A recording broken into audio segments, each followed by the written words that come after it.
5 years ago, I could not have had this conversation with you because talking about it would have made me break down. That selection of 5% of men is something that men have noticed, and I noticed, and you noticed back then. And my entire thing was, well, I'm going to take that as a given, and I'm going to ask the question, what do I have to do to be in that 5%? Wanted to chat with you, since you've spent so much time with women, about what you've learned from women that would be valuable to men, since my audience is mostly men. So how much time and what have you been doing in the women's dating world? I've been working with predominantly women in their love lives for 17 years. I started in London with very small groups of people, and I started making YouTube videos at 19, which was, going back 17 years now. And I came back 6 months later to learn, to my surprise, that people were actually watching them. I wasn't like some story of someone being consistent and like just, I wish I was. I was the same story. Yeah. I would have loved it. If I was consistent, man, it would have been unbelievable. But I wasn't smart enough to like double down on what was working. I went, oh, this is good. It's like people watched them. And then I stopped again for a while. But like I would release these videos that were predominantly aimed at women in the beginning, but that, my channel has over 500 million views, and it's actually a lot more guys watching now, big gay following, it's just kind of, oh, interesting. Yeah. Like it's and actually more and more these days, we're trying to ungender things. Not, we still have programs designed for women. I still have a retreat that is exclusively women every year, but more and more the front-facing kind of content that I'm putting out there, it's so universal. Yeah. And there's so many guys that enjoy it that there's a part of me that's like, I don't want them to think it's not, like I'm going out of my way to make it not for them, because if it didn't help them, it would make no sense to me, because it's all helped me. Like everything that I talk about is stuff that at one point or another I have like used or it's benefited me. So I think it's very, very universal. I'm reminded, I was going to ask you, and I would love to hear about things that you've learned from that men can do. But what I've learned that women can do from watching your stuff is stuff that like girlfriends, when I was not very committed, brought to our relationship. And so I remember watching your videos and realizing that a girl that I had been with had very much, what is it, like the sweet and sour thing? Oh, the bliss point. Yeah, I'll let you take it, but she did it really well. And I've seen women miss long either way. And yeah, go ahead and tell this one. There's a food industry term called the bliss point that describes the optimal level of, salty and sweet that makes something moreish. If you think like kettle corn, or, I don't know, like that peanut butter and jelly thing, that the exact right level that makes you just keep wanting more of something and not really realize you're full. And I realized like, oh, there's a bliss point to communication. There's an optimal level of like, for want of a better term, like salty and sweet that makes you irresistible and makes someone keep wanting more of you. I think people get this wrong on both sides. So what do you mean by like salty and sweet in this context? Like, I could tell you how she expressed it. Oh, I'd be fascinated to hear. I think, for example, you could be a guy and be so sweet that you never have any standards. You don't stick up for yourself. You really want somebody, so you kind of let them walk all over you. And at a certain point, it's like that sweetness has, you've overdone it. It's become a mutation. The too salty, and it's like, the person we all know that person who goes into a dating scenario and they're like, this is what I deserve and this is what I want and this is what you have to be for me. And you're like, but you haven't even made the sale yet. Like it's like someone standing outside of a restaurant yelling like, here's how expensive our food is. And they haven't even like shown you the pictures yet or made you want the thing. So there's like an optimal level of communication where you communicate, that for example, you may not want to go home with someone yet, but you communicate that you find them sexy and that like, I have no doubt that would be really fun between us. it's just a little fast for me. Yeah. You know, that's a nice like bliss point thing, because it's like, I'm showing you a standard that I don't want to go there yet, but there's no lack of sweetness. Like I'm still giving you all of the elements that make this an exciting conversation, not just like a put you in your place conversation that makes you never want to try again because this like a went so standard horrible. that's how dare you insinuate, or who do you think I am? Yeah, like what kind of person do you think I am? Or, you know, it's like I think people miss that a lot, where either, and I can relate to this, you know, it's you're either being so wanting to please someone in life that you go too far and you end up getting taken advantage of, or not coming across as very attractive in the process. Or, you know, you're putting your foot down, or you're learning how to have standards, and you go a bit too far and you forget that, hey, charm, attraction, warmth, like these things, generosity of spirit, these things matter. And I think I've watched it be a very common thing over the last 17 years that when people adopt standards, when we're not used to calibrating something, in the beginning, it's very common for people to swing too far. And I actually think that's part of a natural process of, you know, if we're not used to standing up for ourselves, and boundaries, we don't know, you know, we could pick fights over nothing. We can stand up for ourselves in ways that are abrasive. We cannot, we're finding our feet. I think, but I don't think anyone should be harsh on themselves about that, because I think that's a natural part of, like, you have to sometimes go over the line to realize, like, oh, okay, so it's more in here. It's not all the way over here. Yeah. And you had, I realized she like used these, like there were several phrases that were right in that pocket of firm boundary, communicated without anger or aggression, or you have to, or I'm not going to stand for, like with that edge. And I think, like you said, naturally over the course of life, you have to develop that. But if you can just crib someone's phrases to start things, it can be very helpful. And I definitely got a couple of those early on in the relationship. It's so funny. I've had more than a couple of guy friends text me being like, you were the reason that, like, just something just ended. Yeah. Which is, I remember, I do for the remember best times. For the best. I had this like fucking hussy, but also I was like, what am I going to do? This is not, I watched the videos and I was like, this is appropriate. I think that it was a weird life for a while, because I think I was the disconnect as well for me at points in my life was, I was guilty of the behaviors that I was warning against, and for, you know, warning women against.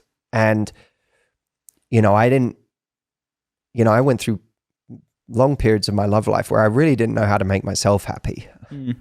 I was searching in ways that they hurt me, but a lot of the time they hurt other people more, and left me like no closer to feeling any peace or happiness or satisfaction, just not, like, kind of a bit scary, because I was like, I don't know how to be happy in this area of my life. I remember like when I thought about my evolution,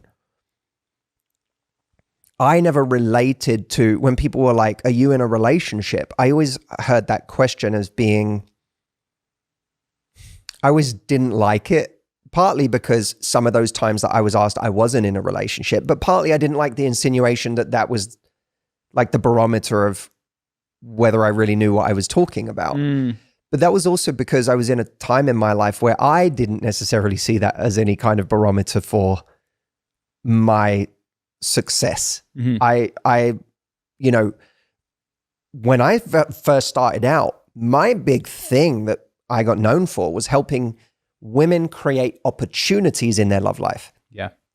And that was, and so much of the thinking behind that was also personal to me, because I had grown up feeling very shy and introverted and feeling like I was being chosen, but not by the people that I really wanted to go out with, and being too shy and lacking the bravery to speak to the people I really did want to go out with. And I remember my first encounters with women, I found this almost interesting thread of relatability where I was like, oh, in a weird way, so many of the women that I'm hearing from feel like they are getting treated poorly and they want to be treated better and they want to find someone who wants the same things as them. But one of the reasons why they are settling for the wrong behavior and the wrong person is because they're not being proactive about creating options. So if you're in a state of waiting for something to happen and then someone comes over and makes something happen with you, and it's, you know, the majority of the time, the person who does that is going to be the loudest person in the room. They're the person that knows how to do that. It's highly unlikely you're the only person they've done that with this week or this month. It's a pattern for them that they're able to waltz over to someone and do something. Yeah. They're meeting a certain kind of guy and then sticking with that guy because when's the next one going to come along? They don't know. Yeah, well, if like the barrier to entry is this person has to be an initiator in a very like consistent way, there's a survivorship bias of like, well, I'm dating men who are initiators and they operate in their life as initiators. Yeah, and by the way, when you don't necessarily even identify that you're dating an initiator, you just think you're like women would go, I'm just dating a man, and this is what men are like. But that's an interesting bias that I think a lot of women have that like, you know, oh, if men like you, they'll approach you. But they're talking about the same 5% of guys all the time. Not probably even smaller with new Gen Z online stuff. I bet you it's shrunk from where it was in our day. Yeah, I think that's a really interesting observation because I don't remember it ever being good for me. When I was first dating, it was pre-apps. And there wasn't like that real low barrier to entry of like, you could just fire off messages to everybody. You could, if you were on like, you know, a match.com, but that wasn't like a time where a 21-year-old or an 18-year-old would be on match.com. There wasn't an app that you could just do it with. So there was this, I can imagine that it's gotten much, much lower. I actually remember a guy, this was going back like 6 or 7 years now. But I remember a guy I was speaking to in New York once just being like, how on earth, like to him, the idea that you go out and you talk to someone was crazy. He was like, he was like, people are doing that. And he was on the apps, but it was unfathomable to him. The idea of going on a night out and walking over and talking to someone. So yeah, I think that's gotten much, much lower, I'm sure. But even then I was like, oh, women keep meeting the same 5% of guys. They're not meeting, like I was thinking of myself, I was like, most times in my life, I just hang back. I'm not walking over.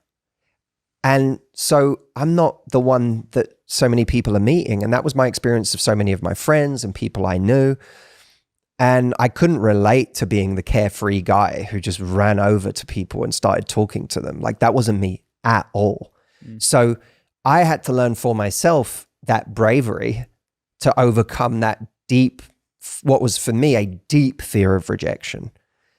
And then I realized, oh, in a strange way, women are actually going through the exact same thing where they're not creating opportunity for themselves. And so they're left to be chosen instead of doing the choosing. This difference was that I thought it was my problem that I didn't know how to do that. I was like, this is my job. Yeah. I'm supposed to know how to do this as a guy and I'm not doing it. That's my deficiency. Whereas the women I was coaching at the time, many of them felt like, no, this is how it's supposed to be. They're supposed to come over to me.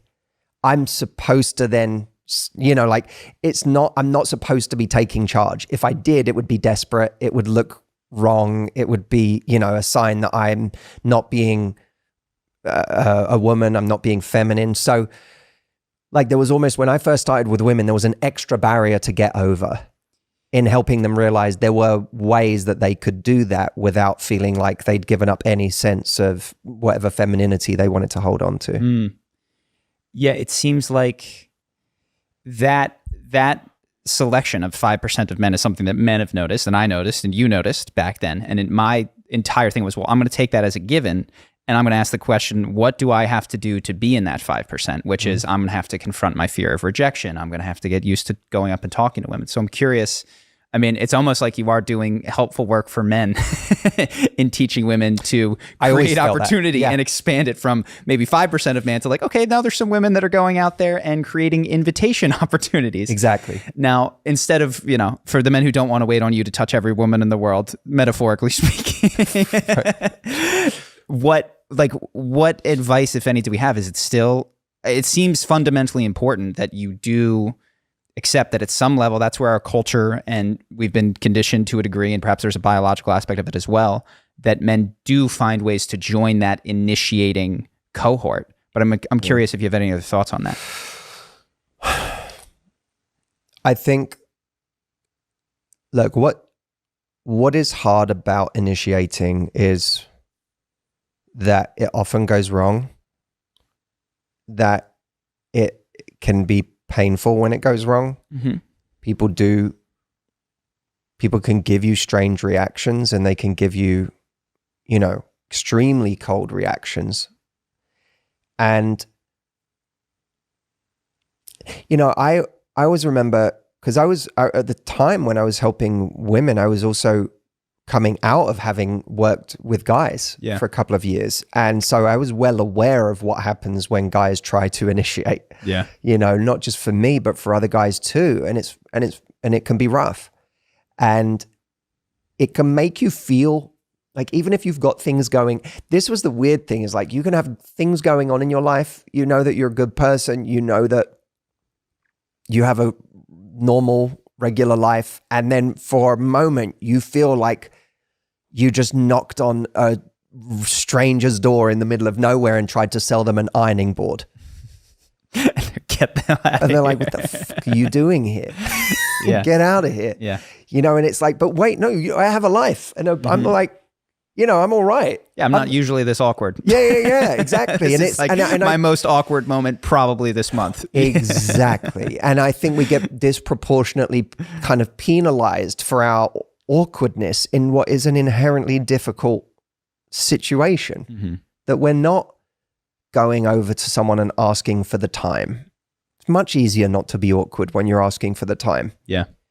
But that was how I started myself, and with other people, was like, there is this baseline fear of social encounter for some people that asking for the time is weird. So let's just start with asking random things like, what's a good restaurant to go to around here? What's a bar that would be fun to check out tonight? And see if with someone that you're not even attracted to, a guy, or it could be, anyone of any age, what are the feelings of social discomfort that come up in that conversation, and start there and ramp up to like the uber experience of rejection, which is someone I'm attracted to when I'm making my interest in them more directly clear. Yeah, that's so interesting, because I used to take people through an exercise where I would get them to go and ask for the time, and then like almost like ramp up in very tiny layers from there. So it'd be like asking for the time, and then giving them a compliment after asking for the time, and then adding one more layer on top of that. And it would be, I would even like, I remember when I first started out, I would sometimes give a guy a mission where I would be like, I would say, no, we're leaving now.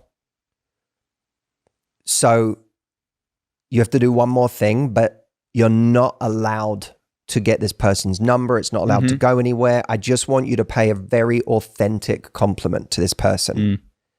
And start by saying, hey, me and my friends are leaving. Before we leave, I just wanted to tell you this. And give them a very authentic compliment. But by the way, nothing can happen from it, so don't worry about it. And it was so interesting, like that when I gave them permission to stop thinking, that even when I forbade them from getting something. Yeah, I was like, you're not allowed, nothing's allowed to happen here. I don't want to, can't come and tell me that you got someone's number or that it went somewhere. I literally just want you to give an authentic compliment, and then we're going. Yeah. The confidence that people then felt when they were relieved from the pressure of the intention of it was really profound. I love that. And so I realized, God, how much of my own fear just always came from this